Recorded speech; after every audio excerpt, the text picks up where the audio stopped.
Hi friends, welcome to NS real estate. இப்போ பார்த்துட்டு இருக்கிற ப்ராப்பர்ட்டி வந்து பார்த்தீங்கன்னா 1 ஏக்கர் 76 சென்ட்டுங்க. நல்ல ஒரு அருமையான விவசாய பூமி வந்து பார்த்தீங்கன்னா விற்பனைக்கு வந்துருக்குதுங்க. இது எக்ஸாக்ட் லொக்கேஷன் எங்கே அமைஞ்சிருக்குன்னு கேட்டிங்கன்னா புஞ்சை புளியம்பட்டியிலேருந்து கரெக்டாக வந்து பார்த்தீங்கன்னா 4 கிலோமீட்டர் வருங்க. இந்த பூமிக்கு வந்து பார்த்தீங்கன்னா இதில் வந்து பார்த்தீங்கன்னா தென்னை மரம் வந்து ஒரு 10-15 தென்னை மரம் இருக்குதுங்க.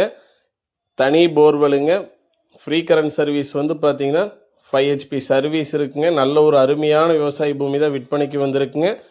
ஊரை ஒட்டியே இந்த ப்ராப்பர்ட்டி அமைஞ்சிருக்குங்க. இந்த பூமியில் வந்து என்னென்ன இருக்குதுன்னு கேட்டிங்கன்னா தென்னை மரங்க, தேக்கு இருக்குதுங்க. தேக்கு மரம் வச்சுருக்குறாங்க பாருங்கள். இப்போ நீங்கள் வீடியோவில் பார்த்துட்டு இருக்கிறத 1 ஏக்கர் 76 சென்ட்டுங்க. ஒரு ஏக்கரின் விலை வந்து பார்த்தீங்கன்னா 70 லட்ச ரூபா வந்து பார்த்தீங்கன்னா ஃபைனலாக செல்லர் ஆஃபர் பண்ணுறாங்க. நல்ல ஒரு பெஸ்ட் இன்வெஸ்ட்மெண்ட் ப்ராப்பர்ட்டிஸ் தான் விற்பனைக்கு வந்திருக்குங்க. இன்வெஸ்ட்மெண்ட்டுக்கு நல்ல ஒரு ஏற்ற இடங்க. இந்த பூமியை நேரில் பார்க்கணுன்னு விருப்பப்படுறவங்க கண்டிப்பாக இந்த நம்பருக்கு கால் பண்ணுங்கள். இந்த பூமியை நேரில் வந்து காமிக்கிறேங்க. நன்றி, வணக்கம்.